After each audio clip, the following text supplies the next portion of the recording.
What I thought we'd do today is talk about the apartment updates because I just got done updating a lot of those slides. Talk about all the updates on consumer confidence, and then maybe we'll talk about mortgages a bit. That'll probably take 45 minutes or so, I'm guessing. So the US is really short of housing, and this is the best slide I've seen in a long time, showing the number of housing units per 1,000 people. And you look at us versus Spain or France, it's absolutely amazing how undersupplied we are relative to other large countries. So our need to add more housing is really apparent from that chart. I was asked a question about, hey, Nick, could you mute one of the people in the background there, maybe? Yeah.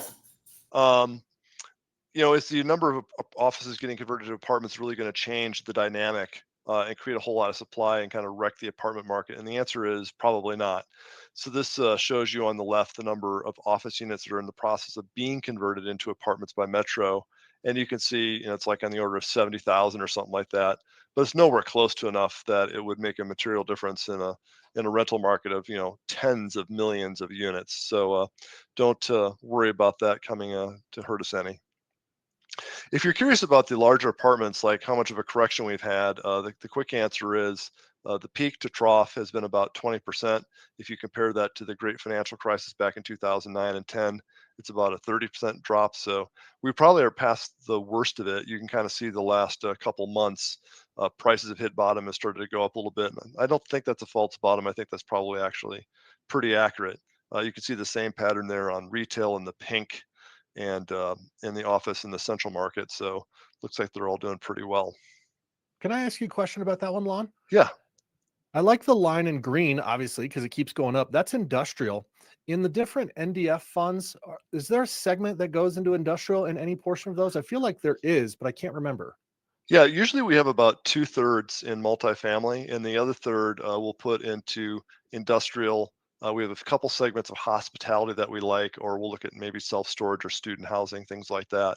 But industrial is usually the second biggest component by far. I really like not the gigantic buildings like an Amazon class, like over 1 million square feet, but there's a structural shortage in a lot of metros of warehouse space that's modern. 24-foot ceilings, lots of cross dock gates for the semis. That's in the 100,000 to 200,000 square foot range. For some reason, that just hasn't been built. So those are the types of projects that we really tend to like. Thanks for asking So about that that. is, yeah, that has helped the returns in a lot of the NDFs then without having that trough, right? Yeah, interestingly enough, in NDF4, we are in what's called the Industrial Service Fund, and we've already gotten all of our capital back, even though we've only sold 4 out of the 10 projects. So that's probably going to Wow. be our best investment in Fund 4 by far. It's probably be in the 30% IRR range net of all the fees. It's really been a grand slam. That's great. Yeah, we've got a couple really good ones in Fund 10, and we've got one slated for Fund 11 too, which is really exciting. Not to Is that derail, but that's why you should remain diversified, right?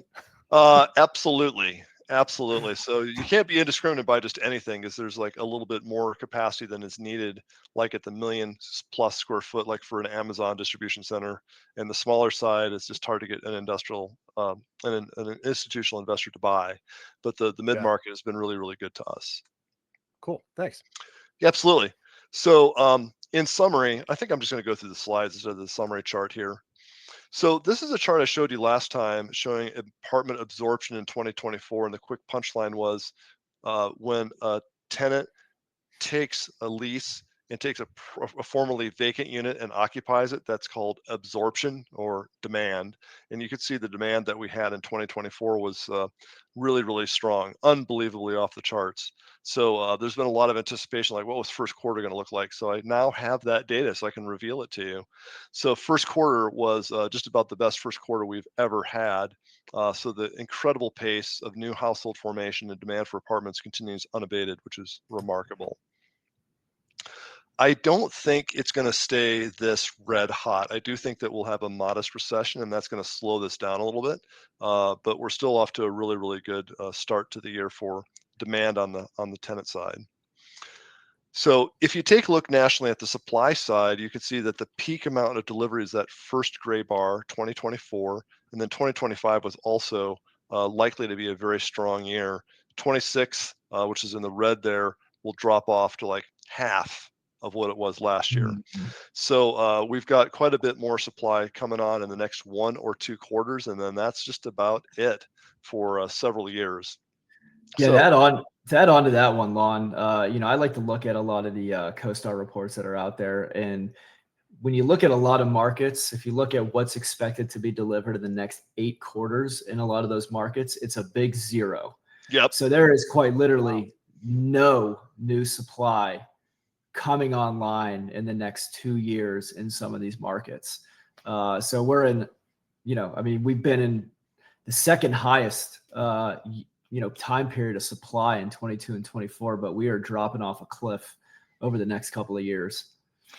And the great news for us, if we already own apartment buildings, and a lot of you guys on this call are investors, is that you can't just build an apartment on a day's notice. It's from the very beginning of the design process to getting your land entitled, to getting the permits from the city, and then actually building the thing up and leasing it. It's a 4 or 5 year long process.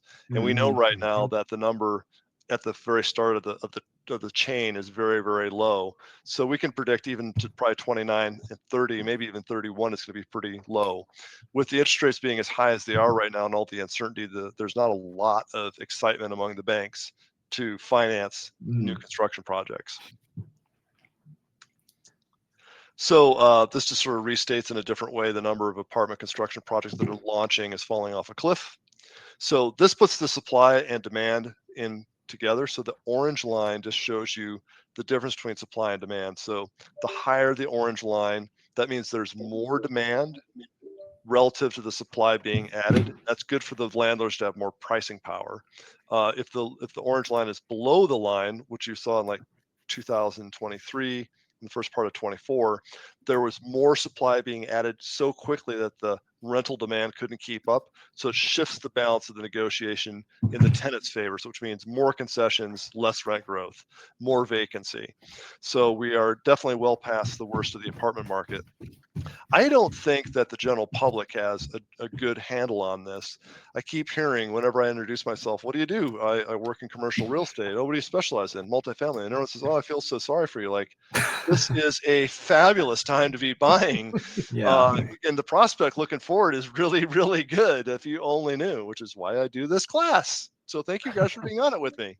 For the last couple of years, we've had nothing but headwinds in the market. Yep. We've had persistently high interest rates. We've had way over supply, increased costs, in other areas like insurance and construction costs. But, over the next couple of years, we might actually have a significant tailwind, which will be that supply demand imbalance. Hopefully interest rates pan out, but if we can at least get one significant tailwind in our favor, that'll be good for us. It'll And go a everybody really on long this way. call as well. Absolutely. Yeah. So what you want to do then, if you're an operator, is really work hard to retain your residents. So in the central business districts where a lot of this new luxury property tends to be going up, they're offering concessions to get new people into the door. So what you don't want is just a concession shopper to get his 3 free months, pay for 12 months, and then immediately move out across the street to get another 3 full months of concession.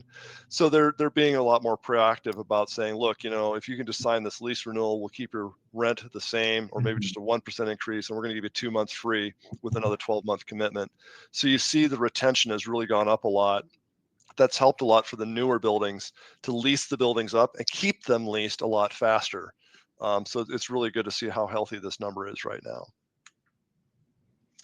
So why is the demand so strong, and can it continue? So I want to show you some demographic slides, because really demographics is destiny. So if you take a look at the growth in households, there is a net 800,000 young adults, 18 to 24 years old, that moved out from their parents' homes in the 21 to 24 period. And that's a large push of why this demand has been so strong. So you might ask, is that sustainable? And the answer is absolutely. So this chart shows you what percentage of 25 to 34-year-olds are still living in their parents' basement. And you can see the current number in 2024 is like pretty close to the high end of the range, more than 16%, when the historical average is closer to 12. So if we went from 16% of these 25-year-olds living at home to the historical average of 12%, which is where it should be, that would free up just under 1 million additional units of demand over and above what we already have just organically. So let's put that into context. Like, how many apartment deliveries are we really talking about here? Well, you can see at the peak in 23, we were running at a rate of 1 million units a year.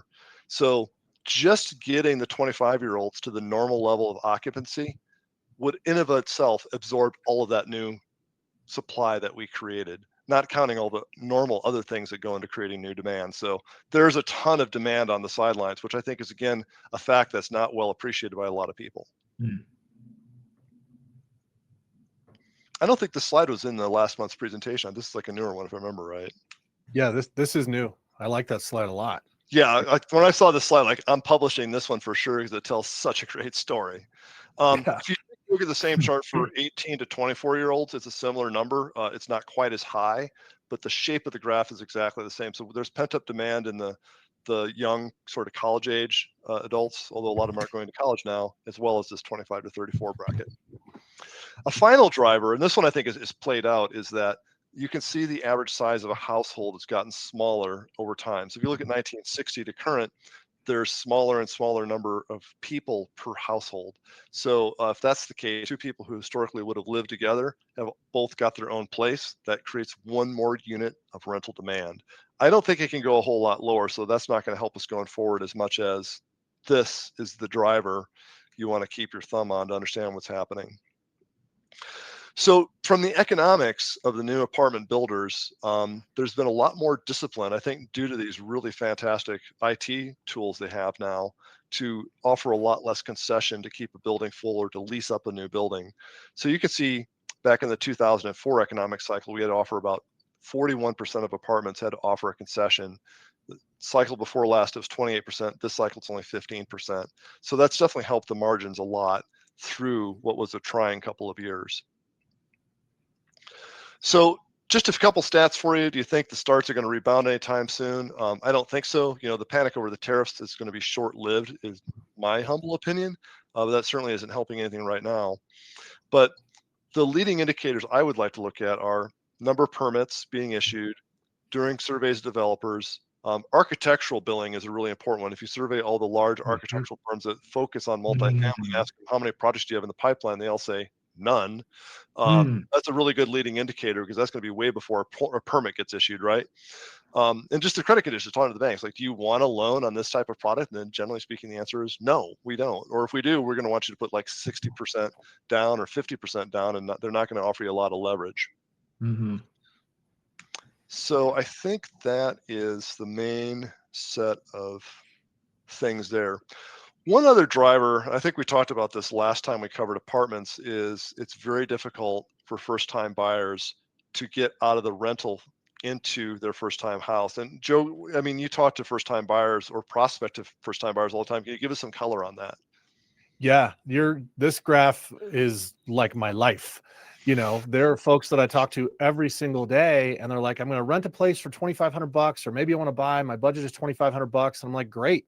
We're going to be talking about maybe a $230,000 condo in Aurora, or they can rent a $2,500 property in Littleton, right? Or in Lakewood. And you can get a really, really nice apartment for $2,500. And that, compared to a monthly payment, it's not going to be a comparable property. So it's not only affordability is a challenge, but the quality of what you're getting. So a rental quality for a lower price, you're going to get better quality versus buying a home right now. And that doesn't mean don't buy, because I'm the guy that tells everybody you should buy property, and I still believe in that. But you might have to go back to the concept of a starter home, that having to buy something that's not the greatest area of town, not the greatest property, and I'm going to have to live there in a little bit of more rougher conditions while I build equity. So I think this, for purposes of what we're talking about today, definitely drives more demand, because there's a lot of people that just can't swallow that. Hey, I can get a place in Cherry Creek for $3,000, or, you know, something in South Aurora for $3,000. I'm going to rent a place in Cherry Creek. I think lifestyle is a real factor on top of affordability. I So we think got a question from, oh, go ahead. no, I was just going to say, we have a question from Robert, but finish your thought, Lon. We'll Oh, no, address a that's few fine. after. I can only see my slides. I can't see the questions. So please go ahead. Oh, Matt. gotcha. So Robert's asking, can you talk a little bit on your outlook of the market and how that will play into the success of NDF 10, for example, our current available offering? Yeah. So about 2/3 of the National Diversified Fund 10 will probably be in multifamily. We haven't finalized the portfolio yet, but it's very much biased towards apartments. And a continual question that I get is like, well, isn't this a crummy time to buy apartments? And I said, well, on average, it probably is a crummy time, but it doesn't mean that every single apartment building that's on the market is a bad opportunity. It's sort of like asking, what's the average temperature in America? 51 degrees. Do I need a coat in Denver? Well, it doesn't tell, the average tells you nothing. So I'll give you just a quick example. One of the projects that I'm really excited about in Fund 10 is we bought a portfolio of 4 apartment complexes in and around Kansas City. So when you think about the range of rental options, you've got tax supported for people who are economically disadvantaged on one end. And on the other end of the axis, you've got really nice luxury properties in Cherry Creek, and there's a whole range in between.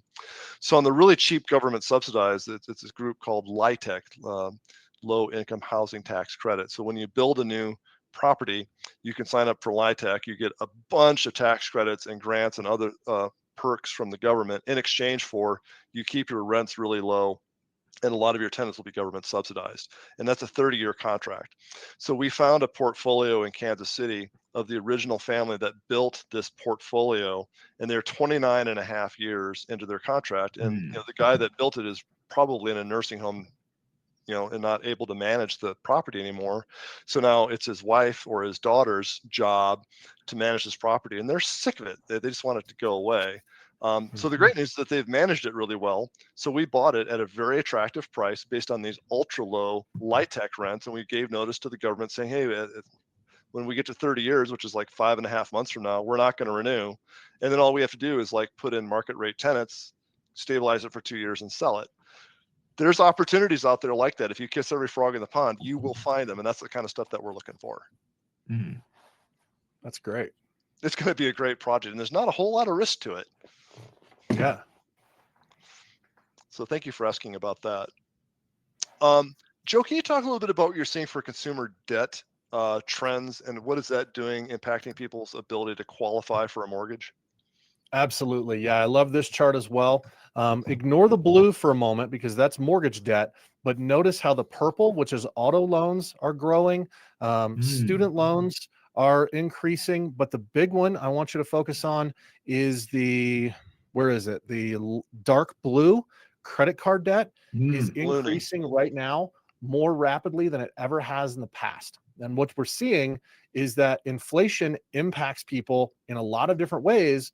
But one way that it impacts is you either have to dial down your lifestyle, right, and spend a little bit less, or spend maybe more on the same amount of stuff, or finance a portion of it. And we're seeing a lot of people financing their lifestyle.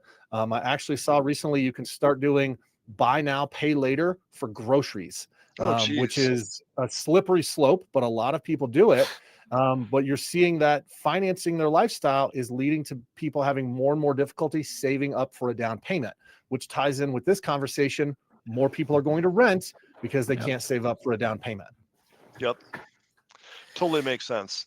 So I think we've got a lot of structural things that are going to make it more difficult for first-time buyers than it would be historically, which means they're going to be renters longer. And that's creating more rental demand in a time when the supply of new rental supply is getting constrained quite a bit over the next couple of years. What does that add up to? Low vacancy rates and strong rent growth. So we're very much fans of the multifamily space. I think we talked about all this stuff. Joe, question for you. Do the buy now, pay later financing arrangements, do those show up on a credit report? They do. Do they? Yes, they do. Okay. Well, so somebody that finances their groceries, for example, and it's not paid off and they're applying for a house. Okay. Yeah, most do. There's certain ones, you see like Klarna is one that I see on credit. There's another one, I can't think of the name of it, but there's 2 or 3 that do. But some of them do not. If they're small, like if they're less than $50 or less than $100, they probably do not. But by and large, the answer would be yes. Interesting. Okay. So Definitely throw out other questions as we come up, but what I'll try to go to next is just kind of consumer confidence and what does that mean for the Mm. residential real estate market, since there's a lot of realtors and investors on here. So headlines do more to terrify than clarify, or at least recently with Mhm. the tariff discussion nonstop in the media. So the University of Michigan is the source of the consumer confidence index that you hear about every month. And you can see that consumer sentiment right now is at the lowest that it's been in 20 some years. And the expectations of where the economy is going to go next is also actually the worst that it's been in 20 some years. It's very excited, very difficult to get excited about buying a new refrigerator, car, or house if you're bummed out about what you think is going to happen next with the economy. Mm. So if you ask, is this a good time to sell a house or is this a good time to plan on buying a house? Not surprisingly, given that both of those indexes are also pretty negative, not at record lows, but not very favorable at the moment. So we're seeing more listings hit the market, but the buyers aren't coming out in droves to buy them. So the inventories are growing. So the balance of power between the seller and the buyer, it's not as much of a seller's market. It's becoming more and more of a buyer's market. Some neighborhoods, it actually is a buyer's market where the buyer can actually drive the negotiation. So if you ask, why are the consumers so bummed out? Inflation worries driven primarily by tariffs are the root cause. So you can kind of really see the timing of when tariffs were talked about in the media and when the inflation concerns really took off. And I think that's the principal driver. I agree. So what's interesting is the reality on inflation versus the expectation on inflation. There's like this huge gap. There's no correlation between them at all. If you take a look at what is actually happening with inflation, it's improving quite a bit. One of the biggest components of the consumer price index, CPI, is housing. So we've seen Mhm. that rents have been flat or just very soft. So that's helped the inflation index because rent isn't going up at the moment. That's going to change in 2 years, but at the moment it's pretty Mhm. good. And we've seen that home price appreciation is also stalled out, which also helps us out. So you've actually got two strong tailwinds that's going to continue to apply downward pressure on the inflation numbers. If we see the tariffs drag on, then of course, you probably saw in the media a day or two ago that Walmart says they're going to have to raise prices because they import so much stuff from China.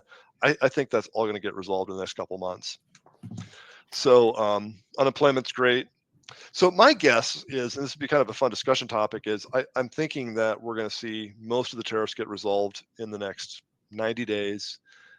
People have a relatively short memory, and that another 90 days after that, we're probably going to be feeling a lot more positive, and we'll see the real estate engine start to take off again. But in the meantime, it might be soft for a while. What do you guys Yeah, I think? agree. I completely agree with that. The beginning of the spring selling season has been really, really light. We're nearing the end of the spring selling season. We've only got about a month to go, and it's been softer than we've seen in, gosh, 20 plus years. Yeah, And there was a chart you had there that a lot of people think they're going to move, but a very high percentage of those people think they're going to rent or continue to rent. So we're just not seeing the purchase activity that we've seen in prior springs. yeah, it's been pretty soft. Joking, I know you did a study on this, but when there's an Mhm. election, it's nonstop negative ads in the media. Like, if you don't vote for me, the world's going to come to an end. What kind of impact does that have on mortgage rates and buyer activity? And then how long does it take for it to rebound after the election is over? Because I think that might be a good proxy for what we're going through right now. Yeah. So buyer activity stalls about 10% for the 2 quarters leading up to the election. And then after the election, it's still stalled for 1 quarter. And then 2 quarters after the election, you will see it begin to improve. So I think that's we're getting towards the end of that stall. And we should see buyer activity begin to improve later this year, like in June, July, August, which sometimes is a really slow period of the year. But I think with the slow spring, I don't want to say hitting pause, but we're playing the video really slowly. And then we're going to see, a little bit of a pickup later in this year, even if interest rates remain high, because there is still a lot of folks that were pre-qualifying, a lot of folks that are saying, I'm waiting for the right opportunity, a lot of folks that are saying, I'm waiting for prices to come down a little bit. So there's a lot of folks on the Mm. sidelines, but I do think there's going to be opportunities that those folks are going to come into the market and purchase more later this year. Yeah, I think that by fourth quarter, we're probably going to see a much better real estate market on the residential side than we see now. But I don't see a clear path to it getting more robust, unfortunately, probably for 4 or 5 months. I agree. So we got a question here. Laud, do you want to give a quick rundown of some of the areas in the United States that we like best for investing? And that might differ from asset class, but maybe a quick couple sentence summary there.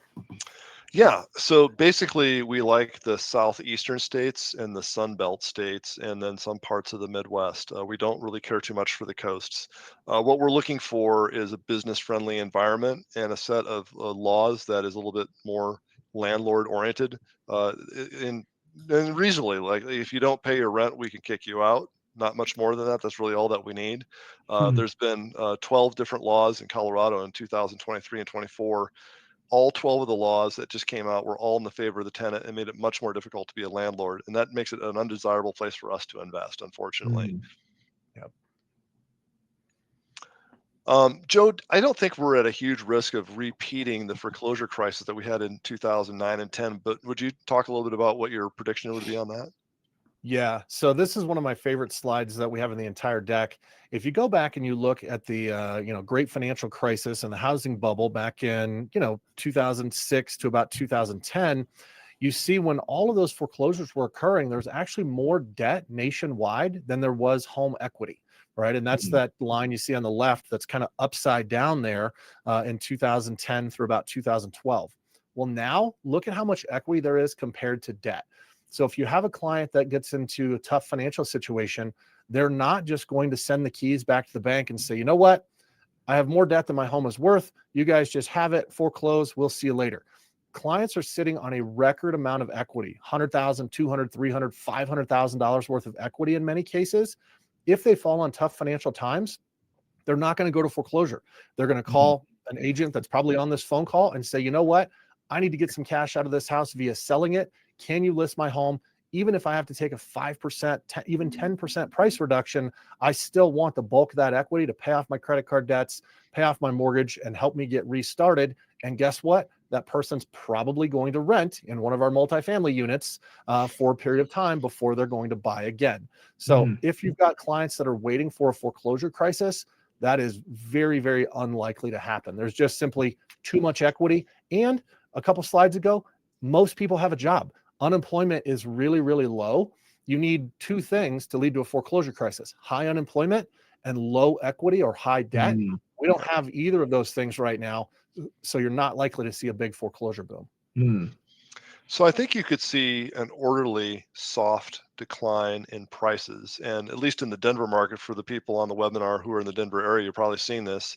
There's a real split right now. The detached single families are still going up at a slow pace, appreciation-wise. But the attached properties, condos and townhomes, are off about 6 or 7% in the last year. And it wouldn't surprise me if you saw another 5 or 6% decline in attached product over the next 12 months. Just because of all the reasons we talked about, challenges for first-time buyers being able to buy. There's still developers building product, and there's not a lot of demand on the first-time buyer side. So the only thing to do to make that inventory move is to lower the price. On the detached side, still relatively healthy demand on that side, but that decline in pricing is unlikely to trigger any sort of a free fall like we saw in 2009 for all the reasons Joe just gave you. We did another question. It's going to be an orderly decline in prices, not 25%. It's going to be 5% here and there. Some pockets you're going to see increases 3 to 5%. I've actually got a couple of folks under contract who have been in bidding wars within the last week. Right, one of our clients had been beat out 7 other offers. So I think it's going to be really localized to the product type and the area. So was this a really pristine house in a really desirable place like Berkeley or Highlands or Wash Park? This is going to blow you away. Pristine? No. It was a split duplex, but it is 1 block away from Sloan's Lake. So good area, not a pristine property though. Got it. So they just, well, it probably started off at a price that reflected the condition, but probably didn't end up that way. That's exactly right. Yep. Had a couple of questions here, Lon. Can you restate why do you think the market will bounce back in Q4? So the negative sentiment we talked about in the consumer confidence surveys, I believe, is mostly driven by all of the negative headlines around the tariffs. And I wouldn't call it speculation. It's fact. Like if the tariffs don't get fixed, prices are going to go up. So if you ask consumers, do you think there's going to be more inflation in the future? They say yes, a lot. And that's leading to a really negative sentiment. I think that this tariff in the headline thing is going to be a big topic for another 60 to 90 days. Then it's going to get resolved. We'll get as good a deals we're going to get from China and whichever large trading partners we need to negotiate with. But they can't keep the tariffs very high for very long because it would in fact stimulate inflation. I can't believe that would actually really come to fruition. So once this is out of the headlines, from what Joe was telling us, when we have a lot of negative news in the election cycle, it usually takes a couple quarters for people to forget about all the bad news and regain their sort of happy disposition. And then they go back to buying houses again. So if you just kind of like look at historically what's happened with elections, because there's always a lot of negative advertising in an election, not dissimilar to the negative headlines we have right now, I think we can apply the same historical timeline that we've seen in the past to this problem as well. Did I explain that well? Yeah. Yes. I think so. Yep. And then another question, what are your thoughts on scrapes in Denver? Is there any market for them? Wow, it's a really good question. So we are building 4 new spec houses in Denver right now in parts of our National Diversified Fund, and our target pricing is well above what the comps were when we started the projects off. And we're reasonably optimistic that we haven't seen much of a movement on that. Actually, if you guys are interested, maybe Nick, you could put the details on here. Yep. This Saturday, we're going to do a tour of 3 of our houses under construction. So one's at we're putting in the mechanical systems, one's at insulation, one's at drywall. So we'll have the opportunity to go see like 3 snapshots in time of what the development process looks like. So many of you guys might be curious about that. We'll go through the budget and the target profit and loss, so you can see like just how profitable these things should be. What does it cost right now per square foot? We'll go through all that, and we'll have the general contractor there to do Q&A as well. So that's Saturday at 10 a.m. So if you want to join us, Nick will get you the RSVP information. We'd love to have you at that. Great question. I owe somebody $20. I like this one you've got here about the number of mortgage-free homes, right? You see that homes without a mortgage is now approaching 40%. So that's 40% of the market right there that cannot go to foreclosure. So they've got 100% equity in there. So again, there are some pockets of places where you might find somebody that bought a home, didn't put a lot of money down, they've fallen on hard times, and you might see a handful of foreclosures. But I think this just reiterates the point. 40% of the market is not even eligible for a foreclosure. And that's increased a lot. If you go back and look at 2010, that was only 33%. So that's a very significant increase in the number of mortgage-free homes, which I think actually is a positive thing, because it's kind of the de-risking or the deleveraging of the population in general, that we have a lot more mortgage-free homes. So I think this is actually a good thing. And with the price declines that we may see, it's going to be orderly, not a massive rush to the exit of homes are going to go down by 30%. So I think this is a pretty positive chart that I like. You know, what's interesting is earlier we were looking at composite consumer debt in all the major categories, and you saw that, you know, mortgage debt had increased a lot along with student loans and credit cards and everything else. It's interesting that the number of paid off homes has increased so much while the amount of mortgage debt has increased. So it's like there's like this concentration of wealth. 40% of the homes are really accumulating a lot of appreciation and wealth, while probably the other guys are like really, you know, not heavily levered, because we saw that there's not a lot of leverage, but it's interesting how it's getting more concentrated over time. Yeah. Okay. Oh, let's talk about delinquencies. Do you see any dark clouds on the horizon? No. So you can see delinquencies are currently at 3.2%. And if you really wanted the foreclosure boom, go back and look at 2009 when delinquencies are like, you know, 10, 11, 12%. That's an early leading indicator for a foreclosure crisis. You do have a spike in 2020 during COVID when a lot of people went into forbearance.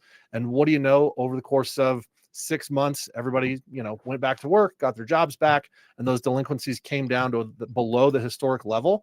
So we're 0.7% below the long-term average in delinquency. So again, to reiterate, not going to have a foreclosure crisis. This will be a leading indicator that we can look at in 6 months or a year. If you start to see this blue line going up, that would be an indication of coming foreclosures, but I don't expect you're going to see that. Yeah, I think the headline on this is like, if you take a look at 20 years of data, the delinquency rate is just about as low as it has been in 20 years. Yeah. It's a really solid position to be working from. Yeah, people are paying their bills, which is a good thing. It's fantastic. We like to see that. Yeah. Would you talk a little bit about mortgage rates and what's going on? Nope. So this is the time I've got to log off. No, I'm just joking, guys. Yeah. So if anybody did not hear the news, the United States third credit rating agency, Moody's, decreased the United States credit rating on Friday, which has led to an increase in the 10-year Treasury yield, which mortgage-backed securities tie very closely to that. So we've actually seen mortgage rates increase about 0.25% over the last 2 days. I suspect we'll see, again, some trickling up of interest rates. The 30-year average is now hovering right at 7%. I don't think we're going to see rates go to 7 or 8 or 9 or 10%, but I also don't think we're going to see rates in the 4 and 5% range. So if you've got clients that are thinking about buying, they really need to start getting comfortable with somewhere between 6.5 and 7.5, which is something we've been talking about for well more than a year now. That's kind of the new normal. And is likely going to be the range that we're going to be in for quite some time. Now, they are volatile that you may see swings, right, of 0.25% from one day to the next, but expecting rates to get markedly lower and markedly improved, not likely to happen. So, if you're thinking about buying an investment property or you've got clients thinking about it, be prepared for that 6.5 to 7.5% rate, certainly for the next 90 days. Yeah, and I think it should be kind of like that in that band for like the next year. I can't believe Canada has a better credit rating than we do. It's unbelievable. Right. So you've got all these really optimistic forecasts from these economists of getting to 6% by the end of the year, or I'm sorry, next year. And honestly, I don't see it. I'd bet you a bottle of wine they're wrong.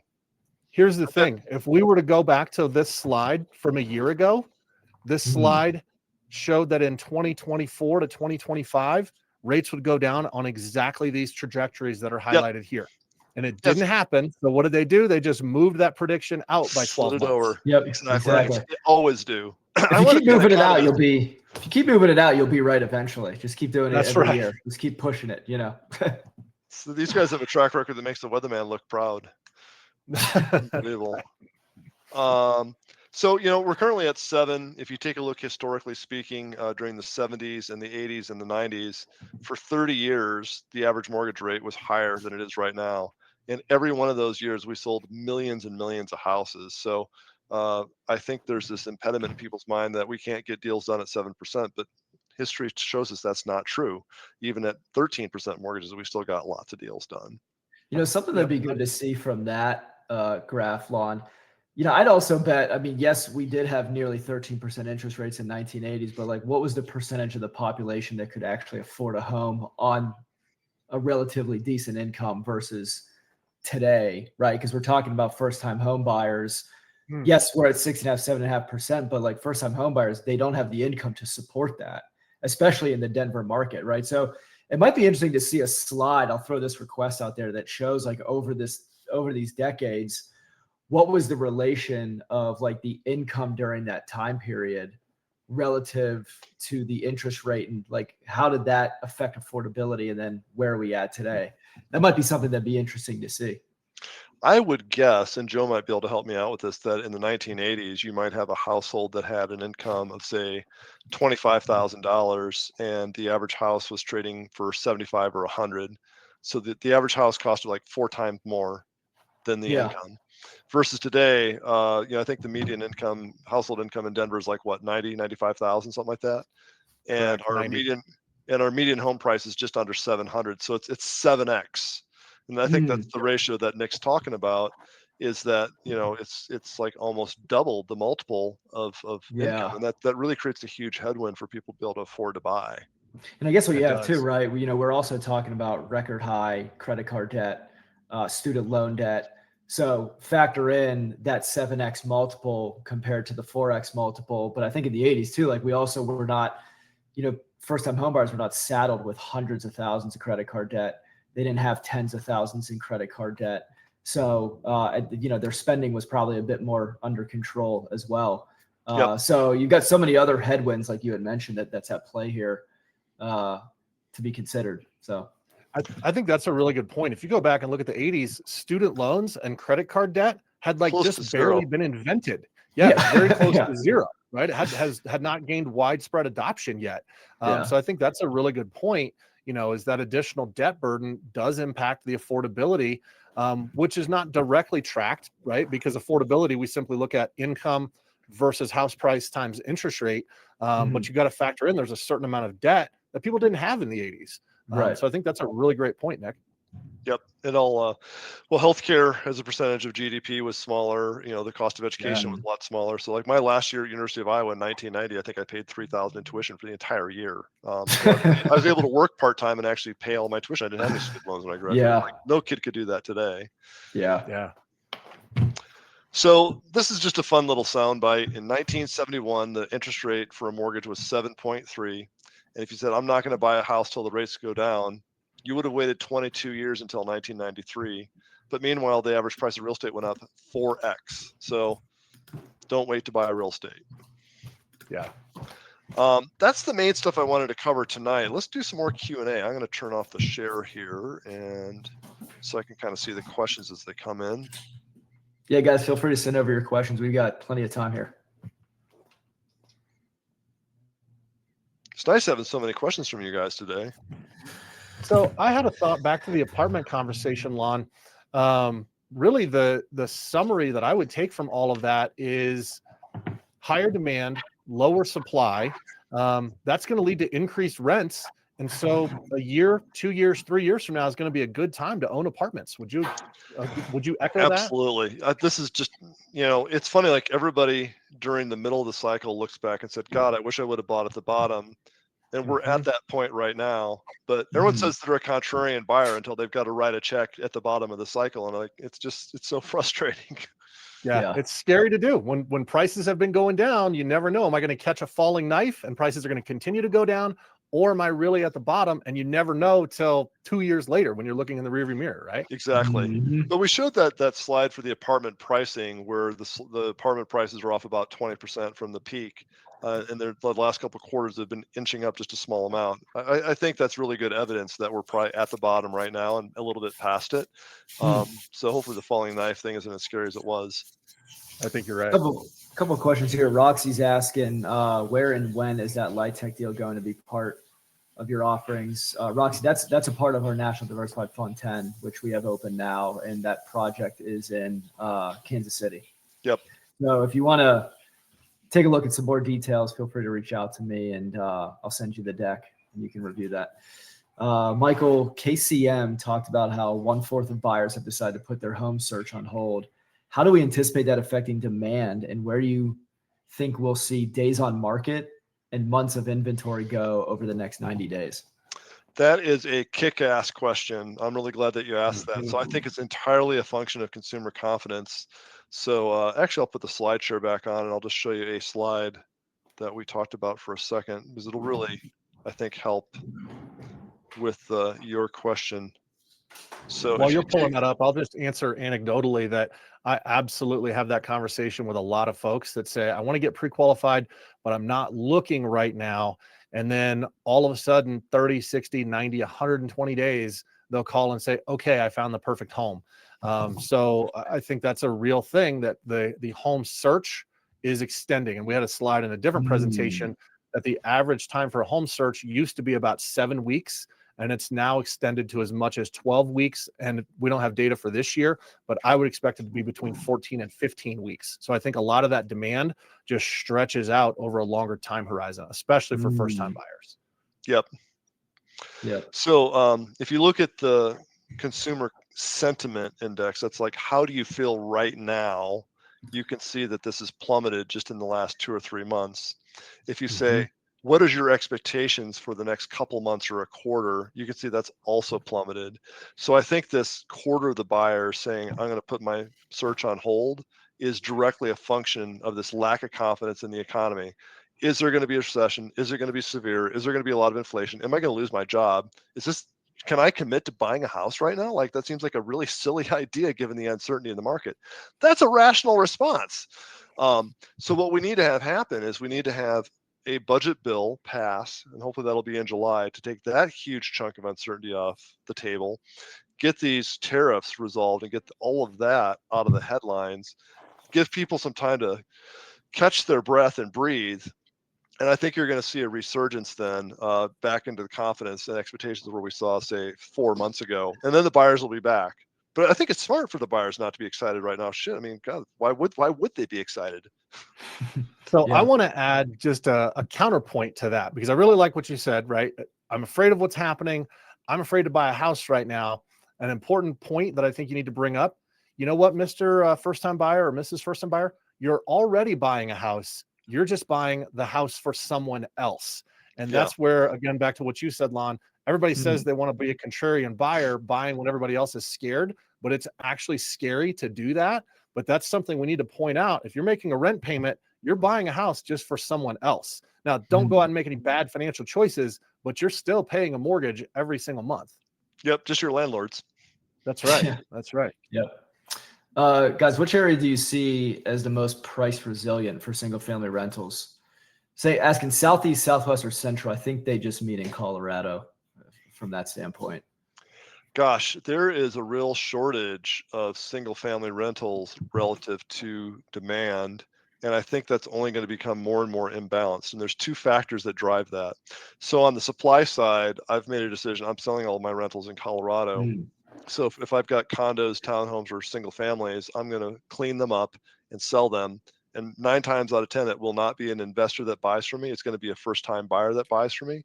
So every time Mhm. someone like me, and there's a lot of you guys on this webinar that are, small scale landlords like I am, when you sell a unit, it's going to go to an owner occupant. There's one less unit of supply. So everybody else who's left is in that much stronger of a position.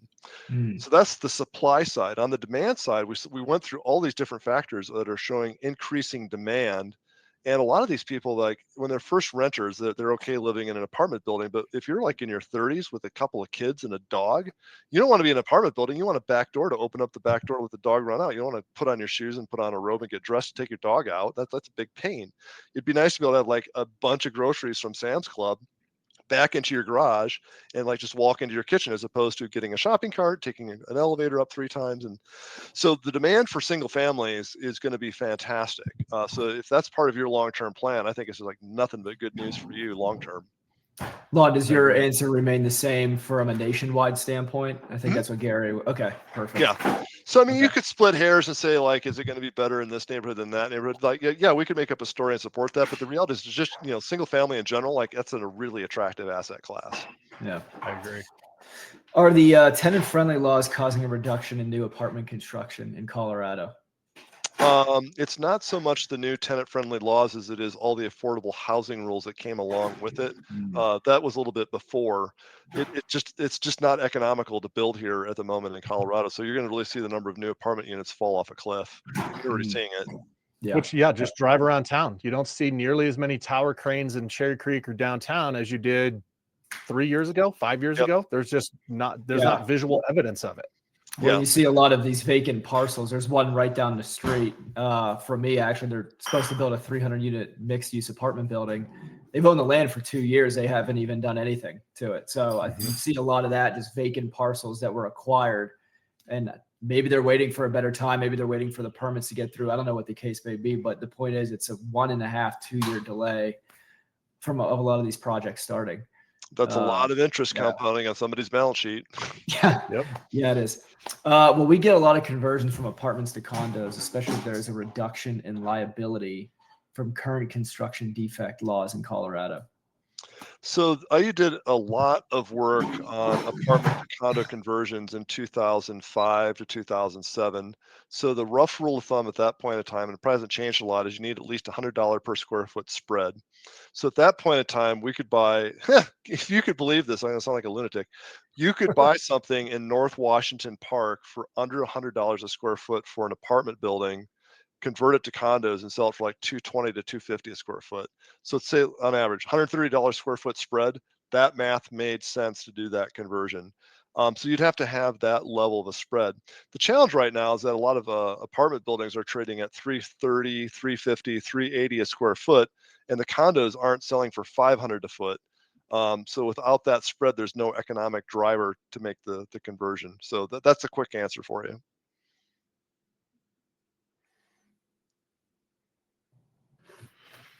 I think These that are is most of the questions. These are great questions, Oh, guys. We're really fabulous. grateful for the interaction. Yeah, Yeah, we could great talk about question. this stuff all night. Absolutely. Yeah. I get bored listening to myself talk, but I love the questions. That's why I keep doing it. Yeah, what else do you guys want to know?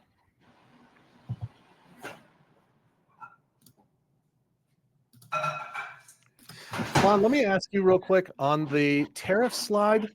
You shared a slide at the last company meeting that showed what would the tariff impact be on like individual, like how much does it impact a washer and dryer? How much does it impact lumber? Do you have that slide? I thought that was really, really eye-opening to me. I don't know if you've got that one handy, but I think that might be a good way to close out, especially as we're talking about new construction. Let me see if I can get it. Can you guys see the slide? Yes, sir. There it is. Yep. Got it.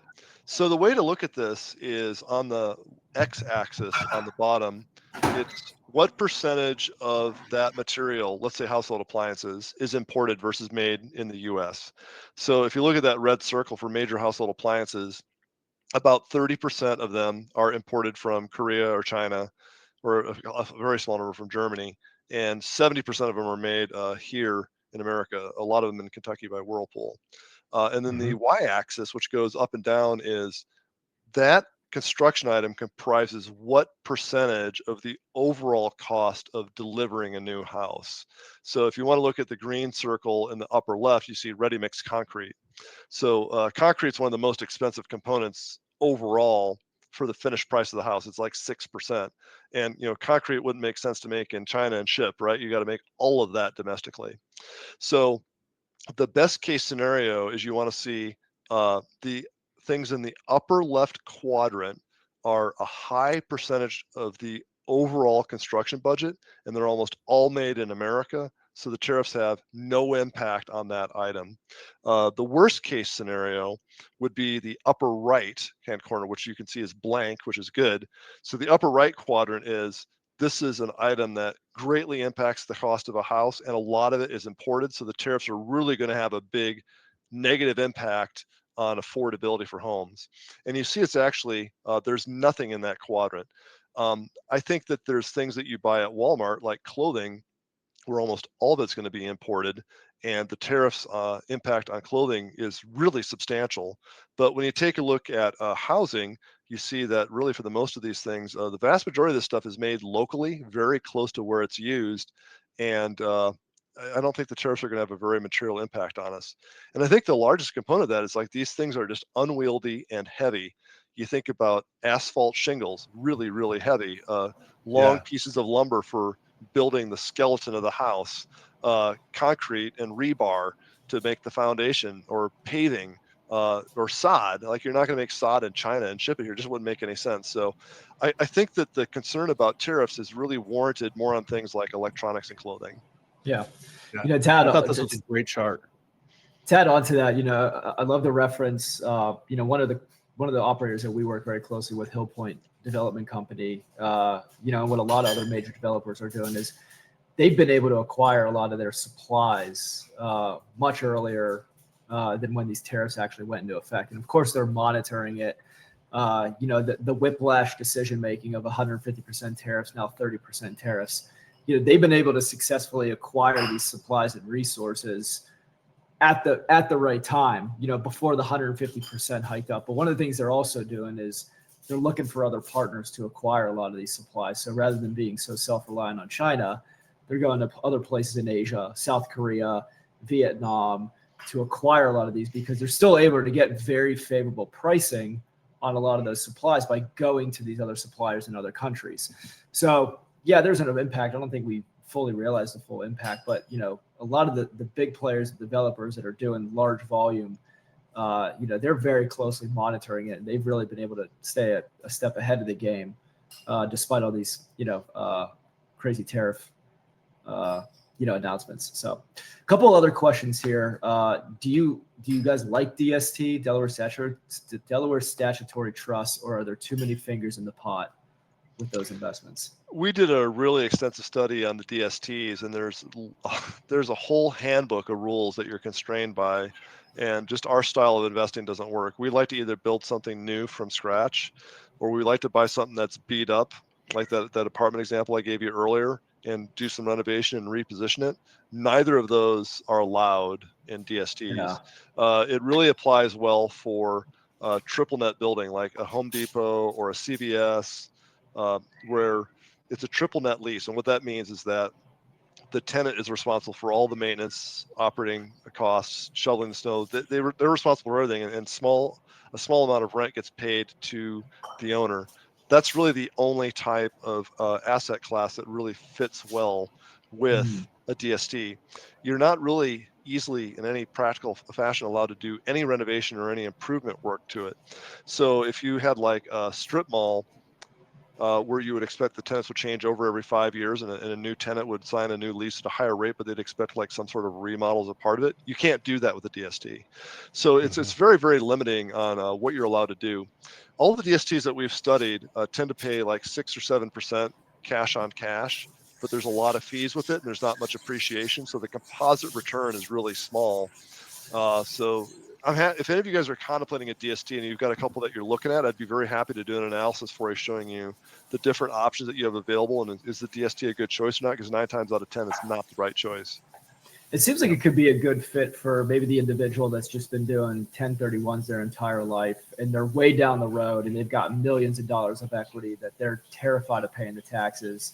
4 or 5% on $10 million is substantial. So they're not going to sell, but if you're somebody that's like, maybe you're just looking at a 1031, this is your first time and you're looking at a DST, it's probably a complete waste of capital utilization. And we'd be happy to do the Yeah. analysis to show kind of for your family, what would it mean for you? And it's an easy analysis for us to do. We do a couple of these every day, so we're delighted to do it. Yeah, for sure. 2 more questions, pretty much all we have time for. Do you like buying and holding developable land? No, we don't buy and hold anything. We try to do something where we can add value, improve the value, and sell it and get the money back to our shareholders as rapidly as we can. Yep. And then, do you feel will deportations affect labor availability and B, demand for housing? I don't think it's going to have nearly as much of an impact as people think. So you remember, like during the election, there was all this noise in the media about how we're going to find all these illegal immigrants. So my question was, well, who specifically is going to go do all that work? I mean, if you ask any police officer or chief of police, do you have any spare officers on your police force that you could free up to go hunt for immigrants who shouldn't be here? Like, there's not enough police in most neighborhoods, and I think everybody would agree that that wouldn't be something that a police officer would want to spend their time on. So you're gonna have like what customs and immigration do it? Well, there's only a small number of people who work in that capacity at immigration, custom, and immigration. So there's just not the manpower to do it, and these people are going to make themselves as hard to find as possible. So I was thinking the whole time that this is like a lot of political smokescreen with not a lot of action. In fact, that's been the case. How many people have actually been deported? It's well less than 100,000, I believe. So on a population, what do we have here? 345 million people. That's like not even a rounding error. It's like a speck. So it's not an impact. I agree. All right. Well, we're at the hour. Awesome questions, everybody. If you have any other Yeah. questions, feel free to reach out to us. Again, we're always available. Happy to go down the rabbit hole with you and go through all kinds of information. So feel free to reach out to us. You will get the recording. So look out for that. The slides will be sent as well. Really appreciate you guys joining us, and we are looking forward to seeing you next month. Thanks, everybody. I really appreciate it. Thanks, guys. Appreciate you. Bye.